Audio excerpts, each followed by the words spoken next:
네, 생활 속 안전사고의 대처법과 예방법을 알아보는 오늘의 생활안전 순서입니다. 흔히 우리가 누워서 떡 먹기라는 말 하는데요. 그러다 큰일 날 수 있다고 그러죠? 네, 그렇습니다.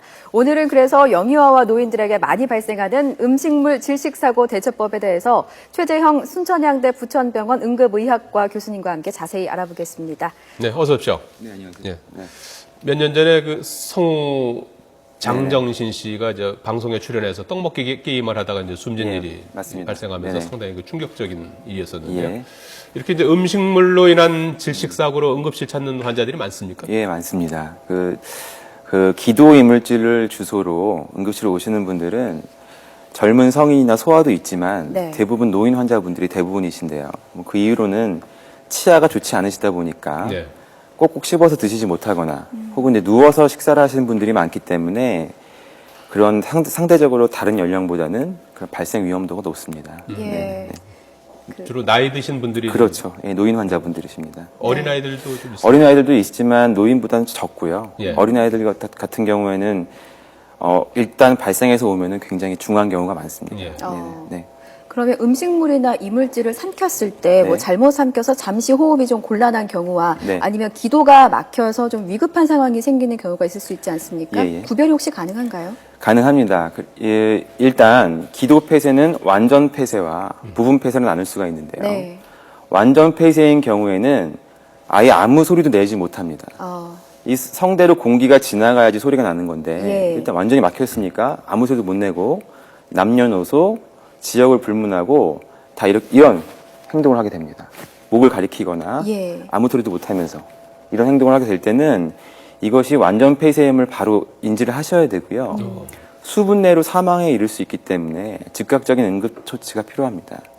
예, 그 부분 폐쇄인 같은 경우에는 아주 그릉그릉 하는 소리나 예. 쌕쌕거리는 소리나 본인이 이물질을 뱉어나기 위해서 이제 기침 같은 걸 할 수 있거든요. 이런 경우에는 특별히 처치가 필요하진 않으시고요. 즉시 병원으로 이송하는 게 중요하겠습니다. 네. 네. 그럼 완전 폐쇄의 경우는 아예 기침조차도 할 수 없는 할 수 없습니다. 그런 네네. 상태. 네, 맞습니다. 예.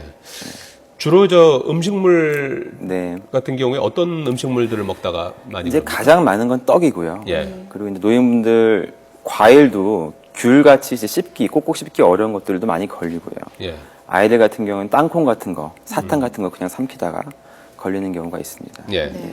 지금 말씀하신 대로 이제 이물질에 의한 이제 기도 폐쇄, 완전이든 이제 뭐 부분이든 이런 네. 증상이 나타났을 때 어떻게 해야 되는 겁니까? 일단은 그 두 가지를 감별하시는 게 가장 중요하고요. 예, 완전인지 부분인지. 예. 완전 같은 경우는 일단 신고를 하시고 즉시 이제 방금 이제 제가 설명드릴 기도임을 제거하는 술기를 하셔야 됩니다. 그리고 부분 같은 경우에는 그 기침하는 걸 방해하지 않는 상태에서 신고를 하시고 병원으로 즉시 이송하는 게 중요하겠습니다. 네. 그 완전 폐쇄의 경우에는 초기 응급처치가 중요하지 않습니까? 예, 아주 신고보다도 뭐 네. 한 5분 안쪽으로 최대한 예. 조치가 이루어져야 되는데. 신고를 일단 하셔야 됩니다. 아, 신고를 119가 먼저. 오는 동안 예. 응급처치를 해야 되니까요. 예, 신고부터 하시고 응급처치를 하시면 되겠습니다. 예. 네네. 그 지금 저희 화면에 나오고 있는데 네네. 저렇게 배를 치는 경우는 어떤 경우인가요? 저건 복부 밀어내기라고 하는데요. 예. 복부 밀어내기는 1세 이상에서 시행하는 겁니다. 1세 이하 같은 경우 영아라고 부르는데 영아는 저런 방법을 사용하면 내장 손상, 장기 손상의 위험이 있기 때문에 사용하지 않고요. 예. 1세 이상인 경우는 저렇게 복부 밀어내기를 해야 되는 겁니다. 이건 뭐 하는 방법을 보여드려야 되나요? 예, 예. 한번 예. 보여주시면 좋을 것 같아요. 일단은 저는 1세 이상에서 하는, 저기 그림에 나오는 예, 것은 영아에서 이제 처치하는 거고요. 영아 먼저 설명을 드릴까요? 예. 예. 영아 같은 경우는 아이를 그 거꾸로 이렇게 예, 기본적인 자세가 머리가 더 밑으로 가게 해야 됩니다. 예. 그러니까 처음에는 등을 아주 강하게 5번을 두드리시는데요. 예. 일단 아이의 저렇게 그림을 보시면 얼굴과 그 아래 턱 쪽을 감싸 안으시는데 예. 주의할 점은 입을 막지 않으셔야 되고 손이 목을 누르면 안 됩니다. 그래서 이렇게 팔 전체적으로 아이를 걸친 상태에서 얼굴을 감싸고 한쪽 허벅지에 이렇게 아이를 걸치는 거죠. 걸친 다음에 그 견갑골 사이, 등 쪽에 보면 견갑골 사이가 있지 않습니까? 네. 그 가운데 부분을 요쪽 등뼈 부분인가요? 예, 요 손바닥을 주먹 졌을 때 보이는 부분 있지 않습니까? 예. 손꿈치라고 부르는데요. 예. 요 부분으로 아주 강하게 5번을 생각보다 강하게 치셔야 됩니다. 5번을 치시고 이 상태에서 바로 뒤에 목덜미와 뒤통수를 잡은 상태에서 예. 반대쪽 다리로 아이를 돌리면서 이동시킵니다. 이동시킨 다음에 그때도 역시 저렇게 그림과 같이 머리가 더 밑으로 와야 되고요. 예. 이때는 이 두 손가락을 이용해서 젖꼭지, 아이 젖꼭지 사이를 이은 가상의 선에서 살짝 밑에 부분을 예. 5번을 강하게 눌러줍니다.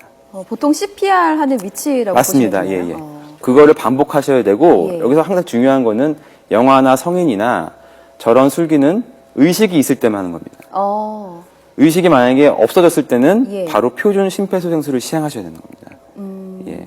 성인도 마찬가지고요. 예. 예, 예. 아이들 같은 경우에 이제 숨을 쉬지 못하는 건 아니지만 네네. 동전 같은 것도 잘 삼키지 예, 않습니까? 예, 이럴 때는 맞습니다. 어떻게 하는 겁니까?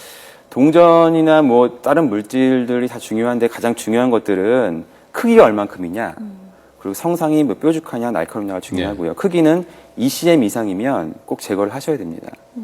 그리고 이제 저희들이 관과하기 쉬운 물질들이 있는데요. 그 단추형 건전지, 예. 그리고 자석, 예. 그리고 일반 알약 등도 굉장히 위험할 수 있는데요. 그 원인은 단추형 건전지는 그 성분이 리튬 같은 경금속으로 되어 있는데 반응성이 굉장히 좋습니다. 그래서 수시간 내로 이 내장 안에서 화상을 입히거나 염증을 일으키거나 천공을 일으킬 수 있고요. 자석 같은 경우는 2개 이상을 삼켰을 때 자석 사이에 장기를 두고 자석이 붙어버리는 경우가 있어요. 예. 그럼 그 낀 장기가 허혈이 생기거나 폐쇄가 생기거나 그럴 수 있고요. 알약 같은 경우도 물 없이 그냥 삼켰을 경우에는 식도에 붙어서 염증이나 천공이 생길 수 있습니다. 그럼 참고로 말씀드리면 커튼 밑에 있는 납추 있지 않습니까? 예. 그런 것도 삼킨 경우에는 납 중독이 보고된 경우도 있습니다. 예. 예. 어떻게 제거해야 되는 겁니까? 그런 거는 병원을 오셔서 병원에 내시경으로 제거를 하셔야 되는 겁니다. 그 아이가 삼킨 줄 부모가 모르는 경우도 있지 않습니까? 네네, 맞습니다. 어떻게 알아야 되는 일단 건가요? 식도를 지나서 위로 지나간 경우에는 예. 증상이 없는 경우가 대부분이고요. 식도에 걸려있는 부분에는 가장 대표적으로 아이가 음식을 먹기 싫어한다든지 침을 흘리지 않던 아이가 갑자기 침을 막 흘린다든지 그리고 구역질을 끊임없이 한다든지 그리고 이제 음식이 못 넘어가니까 그게 다시 기도로 역류하면서 기침 같은 거 그런 증상들이 나타날 수 있습니다. 예. 네. 성인 같은 경우에는 네. 음식물이나 이제 이물질로 질식사고가 발생했을 네, 때 맞습니다. 어떻게 조치해야 되는 겁니까? 자, 일단 제가 아까 말씀드린 것처럼 의식이 있는 경우에는 예. 복부 밀어내기를 해야 되는데요. 뭐 복부 밀어내기 하는 방법은 자, 이쪽 면 주먹을 졌을 때 카메라 어디 있죠? 예. 예, 이렇게 보고요. 예. 여기 이쪽 엄지손가락에 있는 면이 복부에 밀착이 되게 됩니다. 예. 그리고 복부에 이렇게 된 상태에서 다른 손은 이 주먹을 감싸 안으시고요. 예. 그리고 강하게 위쪽으로 압박을 하시면 되는데요. 그 위치를 잡는 방법이 있습니다. 위치를 잡는 방법은 배꼽하고 가슴뼈 중간을 말하는데 예. 이 닿는 면이 가슴뼈엔 닿으면 안 되고요.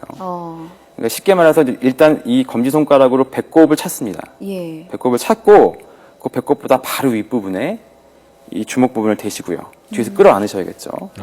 그런 다음에 아주 강하게 생각보다 강하게 위하고 위로 강하게 밀쳐내셔야 됩니다. 이것은 의식이 없을 때까지 끊임없이 하셨는데 보통 평균 10회 이상을 하셔야지 예. 나오고요. 그렇게 해서도 안 나오고 의식을 잃었을 때는 바닥에 눕히시고 심폐소생술을 하셔야 됩니다. 네. 이렇게 목에 걸려 있는 상태에서 그렇게 하라는 그렇죠. 말씀입니다. 맞습니다. 예. 여기만 이렇게 눌러도 목에 걸린 게 도로 그렇죠. 튀어나옵니까? 이게 가슴 흉곽내 복압과 흉곽내 압력을 높이는 술기거든요. 예. 그래서 이 압력으로 인해서 튀어나오게 하는 겁니다. 중요한 건 요 갈비뼈에 닿으면 안 닿으면 되는 절대 거죠. 안 되는 거죠. 하지만 이게 손가락으로 후벼내는 거 절대 안 되는 겁니다.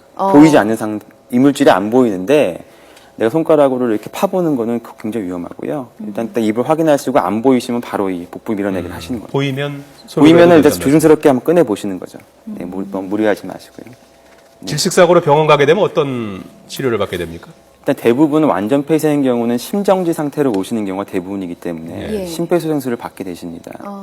이제 부분 폐쇄인 같은 경우는 기관 내시경을 응급으로 해서 기관 이물 제거 시술을 받게 됩니다. 그 환자의 주위 사람들이 흔히 하는 잘못된 처치법이 혹시 있습니까? 네, 있습니다. 어떤 게 있는 건가요? 그 중요한 제가 지금 말씀드린 그 중요한 술기를 하지 않고 예. 시간을 허비하는 행동들인데 예를 들어서 이런 거죠. 아버님, 어머님이 뭘 드시다가 목에 걸리신 것 같아요. 여보, 우리 애가 이상해요. 이렇게 의료인이 아닌 사람한테 연락하거나 혹은 본인이 환자를 이송하는 거죠. 애를 들고 뛴다든지 자기 자차로 환자를 이송한다든지. 왜냐하면 수분 내에 사망에 이르기 때문에 바로 처치를 하셔야지 그 중요한 시간을 허비해서는 안 됩니다. 예, 그런 걸 주의하시면 되겠습니다. 그 일단은 주위 사람보다는 119에 먼저 연락하시고 응급처치를 하셔야죠. 예. 네. 그렇군요. 자, 최재형 순천향대 부천병원 응급의학과 교수였습니다. 고맙습니다. 네, 네, 감사합니다. 고맙습니다. 네.